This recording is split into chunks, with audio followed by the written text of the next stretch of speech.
বন্ধুরা।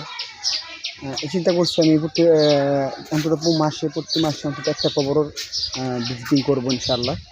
তো কবর ভিজিটিংয়ের উদ্দেশ্যে আজকে আমি একটা কবরস্থানে আসছি, সেটা হচ্ছে সাবান ফ্যাক্টরির পাশে এই একটা কবরস্থান, খুব সুন্দর একটা কবরস্থান, নতুন কবরস্থান। এই কবরস্থানটা দেখুন, এখানে নিচের খাটিয়া, এখানে খাটিয়া বহন করার জন্য খাট রাখা আছে। এই খাটের মধ্যে সবার উঠতে হবে, সবার উঠতে হবে, মনে রাখতে হবে যে এই খাটিয়ার মধ্যে সবার উঠতে হবে। চিন্তা করে দেখেন, এই খাটের মধ্যে সবার উঠতে হবে। তো সাবান ফ্যাক্টরি কালীগঞ্জে এই কবরস্থানে আসার পিছনে আমার একটা উদ্দেশ্য আছে, সেটা হচ্ছে এই কবরে আমার একটা খুব কাছের মানুষ শাহিদ আছে, সেটা হচ্ছে আমার মেজো মামা মোহাম্মদ সিরাজুল ইসলাম।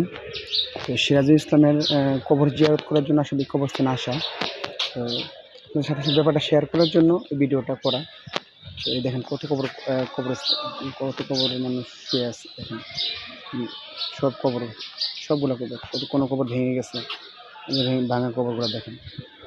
মানুষ কই মিশে গেছে, কই চলে গেছে। তো একটু চিন্তা করেন, আল্লাহ তাআলা বলছে ওমা খলাকতুল জিন্না ওয়াল ইনসা ইল্লা লিয়াবুদুন। তো আমি জিন ও মানব জাতি সৃষ্টি করেছি আমার ইবাদত করার জন্য। মানুষ ইবাদত বাদ দিয়ে তার মানে জাউরামি শুরু করে দিচ্ছে, বেইমানি শুরু করে দিচ্ছে আল্লাহর লগে। তো জাউরামি শব্দের এরকমভাবে কেন বললাম যে জাউরামি মানুষ একটা আল্লাহ তাআলা সৃষ্টি করছে আমাদের তার ইবাদত করার জন্য। ইবাদত তো করিই না, বরঞ্চ সবচেয়ে গুনার কাজগুলো আমরা করতেছি। তো যে নাকি আমাকে সৃষ্টি করলো, সে তাকে তার কাজ বাদ দিয়ে তার ইবাদত করা বাদ দিয়ে আমরা কার ইবাদত করতেছি, কার পিছনে ছুটতেছি, সেজন্য জাউরা বললাম।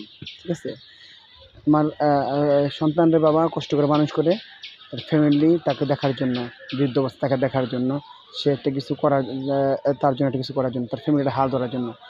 যে সেই সন্তান যদি বড় হইয়া লেখাপড়া শিখা বা সন্তানের খবর যদি বাপের খবর যদি না নেয়, পরিবার খবর যদি না নেয়, তাহলে তাকে খারাপ বলবে না কি বলবেন, সেই অর্থে আমি এই শব্দটি ইউজ করছি। তো এটা আসলে অন্য কিছু মিন করেন না। যাই হোক, তো আল্লাহ তাআলা মানুষদের জিন জাতি সৃষ্টি করেছে তার ইবাদত করার জন্য। আজকে ইবাদত বন্দি করা বাদ দিয়ে তারা কী করতেছে, কত রকম খারাপ কাজ, গুনার কাজ করতেছে। নামাজ, রোজা, তবে তাসবিহ, তাহলিল, হজ, জাকাত, তারপরে নামাজ, রোজা, তারপরে কোরআন মাজিদের স্পষ্ট আয়াতগুলো তারা লঙ্ঘন করতেছে। সকল অপকর্ম তাদের দ্বারা হইতেছে, এরকম কোনো অপকর্ম নাই তারা করতেছে না। জিনা, ব্যভিচার, রাহাজানি, মানুষকে ঠকানো, হত্যা, তারপরে নামাজ না পড়া,